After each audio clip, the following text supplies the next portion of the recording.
अस्सलाम वालेकुम नाज़रीन, मैं अदनान भुट्टा अपने यूट्यूब चैनल से आपकी खिदमत में हाजिर हूँ। नाज़रीन, कल सारा दिन सारी रात अवाम पर जो कहर ढाया गया, जिस तरह शेलिंग की गई, औरतों पर, मासूम बच्चों पर शेलिंग की गई, सिंध में डायरेक्ट गोलियां चलाई गई। आपके साथ ये मैं वीडियो शेयर कर रहा हूँ। एक मासूम बच्ची है जो शेलिंग की वजह से, जिसको पता ही नहीं है कि ये क्या हो रहा है, उसकी आंखों में क्यों जलन हो रही है, उसका सांस क्यों मुश्किल होता जा रहा है। उस पर भी उनको पुलिस को मालूम था कि यहाँ पर औरतें भी मौजूद हैं, मासूम बच्चे भी। एक एक माह का बच्चा लोगों ने उठाया हुआ था। सिंध में एक खातून सामने आई है जिन्होंने एक माह की अपनी बच्ची गोद में उठाई है।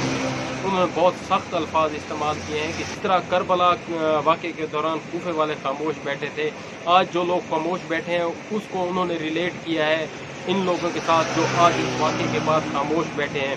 या फिर इस पर कुछ टीएलपी के भाई इसको बहुत अप्रिशिएट कर रहे हैं पुलिस को कि ये आप लोग ठीक कर रहे हो। ऐसा ही सब उनकी टीएलपी के साथ हुआ था।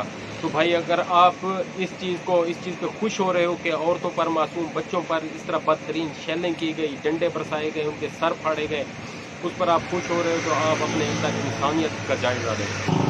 इस मासूम बच्ची को देखें, ये किस तरह फिसक रही है धुएं की वजह से, शेलिंग की वजह से। इसको देख कर भी आप लोग ये कह सकते हैं कि लोग हो रहा है, ठीक हो रहा है। और उसके बाद आप इमरान खान के जालों, इमरान खान के टाइगर्स की तरबियत देखें कि इस सब के बावजूद जिन पुलिस वालों ने 24 घंटे उन पर डंडे बरसाए, गोलियां चलाई, शेलिंग की, उसके बावजूद उन पुलिस वालों से कैसे पेश आ रहे हैं। उसको पानी दे रहे हैं, उनकी आंखें अपने हाथों से धो रहे हैं।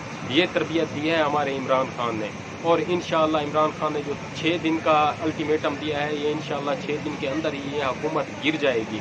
अगर ये नहीं गिरती तो आप देख लें कि बलूचिस्तान अवामी पार्टी की तरफ से बयान आ गया है कि वो अपने इत्तेहाद ख़त्म करना चाह रहे हैं। इससे पहले इनको फेस सेविंग का मौका दिया गया है इनको कि ये अपनी हुकूमत खुद ही गिरा दें और इलेक्शन का ऐलान कर दें, वरना ये कहीं मुंह दिखाने लायक नहीं रहेंगे।